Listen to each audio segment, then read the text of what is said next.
Hi, I'm Stacey Swanson and I am the beekeeper here at Angelic Organics, and today we are reintroducing honeybees to the farm, which is very exciting. We have 3 hives that we will be setting up today. They came to us from Georgia. It is a little bit cool, so we'll probably try to make this as quick as possible so you can start building and create comb and a nice, safe, cozy house to keep warm. The first thing you want to do before you set up a hive is to make sure that you have a nice level area. Make sure that there's no brush around the hive that they can fly into, because they do have a flight path in and out of their hive. So you want to make sure that it's cleared out, but also make sure that's a nice natural setting for them as well, with plenty of plants around. So make sure they have a nice area, make sure it's level, because bees do build with the help of gravity, so they're going to build that comb straight down. If it's off level at all, they're going to have wonky combs that kind of build into each other, and that creates a whole nother issue when you're doing hive checks. It's going to be rather clumsy and messy. So level, nice, wild, clean area, and then also make sure that your hives are clean. If you are reusing a hive, you want to make sure that there's no disease. If the previous hive died from a parasite or a mold, or you want to make sure that the hive is nice and sterile. But please, once again, stay away from chemicals. So vinegar, water, and sunshine are your best friends.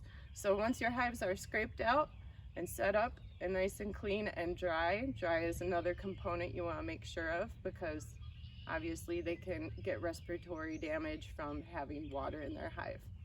So we are all set up right now, and we have our 3 bees waiting for us to go into their new homes. So we're going to start with that, and we'll start with this one right now. So this is your best friend, is your Hive Tool. It looks like a little crowbar. You're going to be using this to obviously break apart the package when you install the bees, but also when you do hive checks, this is how you're going to carefully pry the comb apart if they're built together. And also it's nice for scraping all that propolis and all the wax that you need to get out of the way in the hive as well. So carefully pry up the bars. You don't want to disturb them too much. They did travel from Georgia for the last 4 days, so they're pretty excited to get into their new home and not be in this box anymore, but you also don't want to excite them by fast movements or crazy loud noises. Okay, so now that we have all of our packages broken apart, we're going to install the first hive. And you can see that kind of split, but because they're not active, no one's really trying to escape right now, so a little hole in the side is fine. When you do go to install them, if they are more active, you can spray them with a little bit of diluted syrup. That will help them kind of take their focus off of you, and it slows them down because they'll be cleaning themselves off and feeding the syrup to the queen instead of trying to escape your box. But for now, today, because they're not active, I don't feel the need to spray them. If you can get away without doing that, that is nice, because getting bees wet anytime isn't really a nice thing to do. They don't like being wet. They're worse than cats. So to get the bees away from this canister, which is filled with syrup, their food for travel, you're going to just lightly tap them down. And that will excite them, so try not to tap as much as you can. So they will go to the bottom of the box so they don't fly out, but you don't want to overstimulate them. You can see they just started to go down.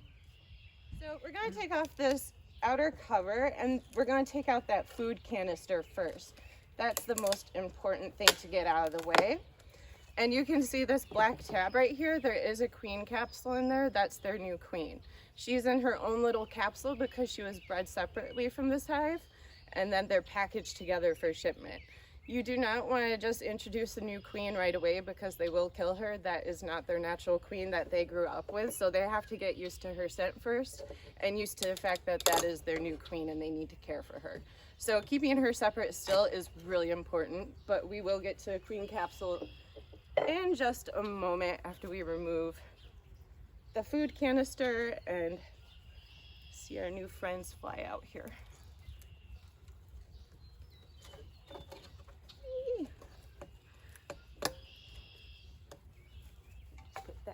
side. Actually, probably leave that up here because we'll want to cover this hole again.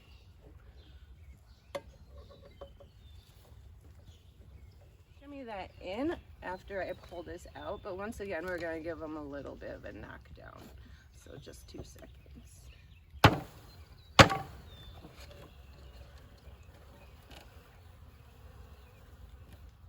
Come on, ladies. Yep. Uh-oh. A couple will escape, that's fine. Because we don't have their queen out yet, they're very focused on staying next to her and making sure that she's safe. So you can just put this to the side. As you can see, there's a couple still feeding off of it. So just put that to the side for now, but that's really not necessary anymore. So the next thing we're going to do is take the queen out. And we want to put her in kind of the middle of the hive where we want them to start growing. So that will be her new position. Basically, they're moving into a big new house with no furniture, so you want to give them a little small space to get organized with first, or else they'll just start building all willy-nilly. And that creates some problems down the road as far as focus. So let's go to about frame 5 looks good. And what we're going to do now is take out our queen cell and we're going to tack it to that side of the frame and then introduce the bees into the hive with her. And what I'm actually going to do is cover up this spot a little bit as well. But we're going to take the queen cell out next, so once again knock them away, and we're just going to slip that out with as little bees as possible so we can tack it to the side of this frame and put her in her new home. So get my stapler ready, and then if you just want to slide it so I can get to that staple. So here's your queen cell, and sorry, I want to see which side the candy is on, because when she's packaged you can see the candy side. Sorry, I'm a little bit shaky because I haven't handled bees in quite a while. Set it down just right there. You can see that white stuff is actually crystallized candy, and they're going to eat through that to get to their new queen. So we want to make sure that the cork is out on the other side, which it's not. So we're going to have to take that out with a little knife that I just used. And then they'll eat through that candy to get to their queen. In about 4 days, she'll be released and she'll be in the hive with the rest of them. So we're going to do that next, which getting these little boogers out of the way without squishing them or frustrating them is the fun part. You can just get in here with me. So you can see the white little sugar crystal. It's basically your average rock candy. It's nothing but crystallized sugar where the water has been boiled out of it. And they're just going to eat away at that for about 4 days until the queen is released. And then by that time, that's their adjustment period where they're used to her scent and they have accepted that that is their new queen.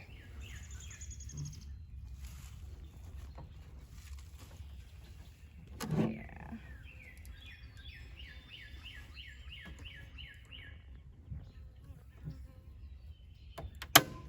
Perfect. All right, and then that is our queen. I know. Thank you, ladies, for being so nice to me. I got nervous there for a moment. Just have to remember deep breaths. It's really important to stay calm around honeybees. They do feed off of energy. So if you do feel yourself getting excited or anxious, just step away from the hive for a few moments and calm yourself and come back. They're really sweet creatures. They are incredibly curious, incredibly docile, but if they feel threatened, they will protect their queen in their home. So if it is nice, and the wind actually did die down, it feels like it's starting to warm up a little bit, so you can let them migrate by themselves into the hive, or else you would tap them down if it was bad weather. But for these guys, ever so gently, and they will move out of the way. You don't want to squish your bees, obviously, but just place it over the hive bars Come on, ladies. And they'll go down into their queen.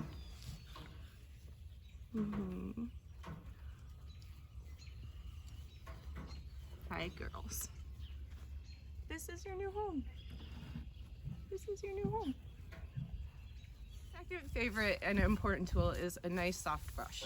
Because if you do have bees on you and you want them off, just give them a nice brush. Your hand, even though you think you might be gentle, you're not. You're going to squish them. It takes very little pressure to either get stung or to injure a honeybee. So get yourself a nice soft brush.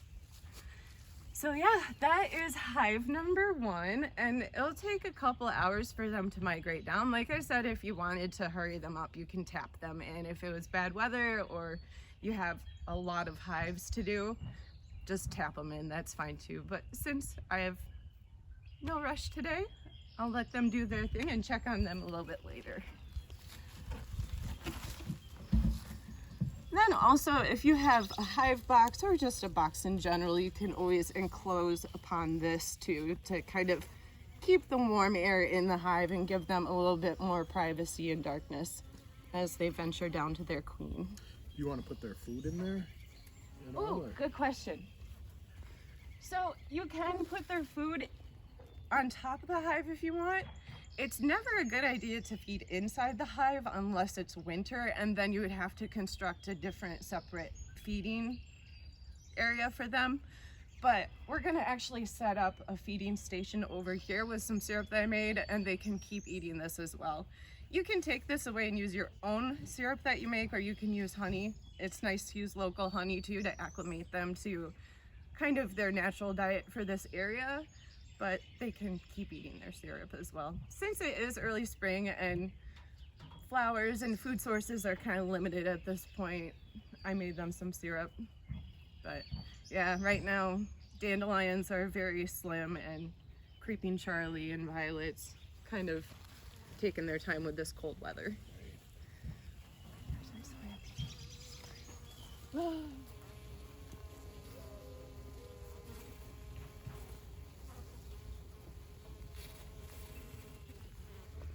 Very, very slowly they're starting to move, but you can see the little train down into the hive to the queen.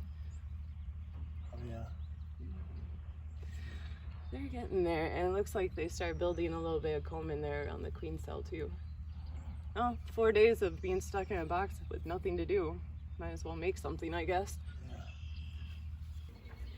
So you can also see how expressive they are. Even when they land on you, they kind of have either their kind of cleaning off their feelers or they're wiggling their butt, and the wiggle butt is actually a form of their communication that they do to each other. When you see them go to and from the hive, you'll see or hear about the wiggle dance, and that's actually them explaining direction to a food source. And I still have my phone. Yeah, and you got one on your back too. It's always good to check yourself before you go into a building or your car to drive home, because chances are there's a loiterer. And they will start building on those wonderful frames that, well, over here I'll mention this as well. So bees build down, and they're gonna build from this little groove. Sometimes you'll see people using a little strip of wax or even a popsicle stick and kind of giving them guidelines. I've never really had a hive that I've needed to tell them how to build. Like, they're very smart and have instinct of what they're doing. But if you do feel like they need some guidance, you can go ahead and do that as well. And then, of course, measurement of bar spacing is very, very important. If they're too far apart, they'll build one giant big comb that is incredibly impossible and difficult to do hive inspections with, or they'll just find another place to build. So yeah, give it a couple hours. Hopefully most of them will have migrated down into the hive, and then you can tap out the rest of them, or just take the box and put it next to the hive, obviously with the entrance up so they can get out. But they should start to migrate pretty quickly because they want to be in a nice enclosed space. And close up this as much as possible so they realize that this is their safe place to be. And if you have Langstroth hives, those square ones that build up into towers, you can take one of those hive bodies and put over this as well, just to create that nice safe space for them, because they do like to be in enclosed spaces. In front of the hive, and they will smell their queen and they will go up into the hive.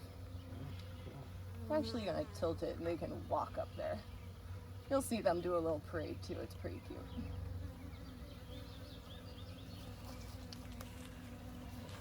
All right, so that is hive number 1, ready to go. Put our cover lid on, and you can see there's a hole in the middle of this lid. This is the first barrier of protection, but it's still providing a little bit. Sorry, little guy. Still providing a little bit of airflow so they can breathe. And of course, very slowly put the lid on so you're not squishing anybody.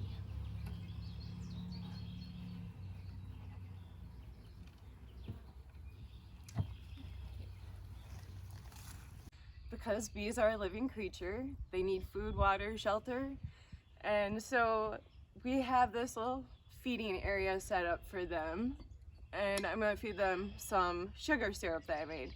You always want to make it fresh, so don't let it sit in your fridge for long periods of time. Make it right before you give it to them so that you can ensure that nothing's growing in it, because right when you heat up sugar and water and combine it, it will change on a molecular level and it'll start growing things that you don't even see or smell. So it's very important that it's fresh for their diet. And I have mason jars where I just like tapped holes into the lids of it so it can drain down. It might drain a lot faster than you would like it to, so it's also important that you have saucers, or if I had a dish with a little bit more of a lip to it to ensure that it didn't overflow, that'd be even more preferred. I'm gonna have to look for a pie plate. That would be a great addition to this feeding area. So just tip your jar upside down. Make sure that's propped up so it can actually filter down onto a dish. And the bees can come over here and they'll just go right up to it and eat and go in their hive and start building comb. And obviously you don't want to feed them in the height of a nectar flow or during the summer. You want them to have the most natural diet as possible, because sugar syrup is a very, very cheap and bad kind of health choice for them. It's kind of like feeding a kid on Pepsi and Doritos. It's not giving them their nutritional value that they need or they can find in nature. So as little as you can feed them is key, but they still need to eat.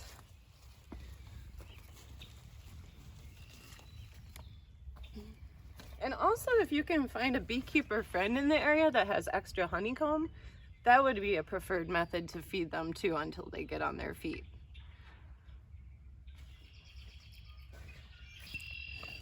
And of course, it's also important to check on these, make sure they don't tip over, especially at night, because other critters like sugar too, especially skunks. So you want to make sure that their food supply isn't getting knocked over by any crazy wildlife looking for a free meal as well. Sugar syrup, there's lots of methods you can use for making it. There's either go by volume or weight when you measure out your sugar and water.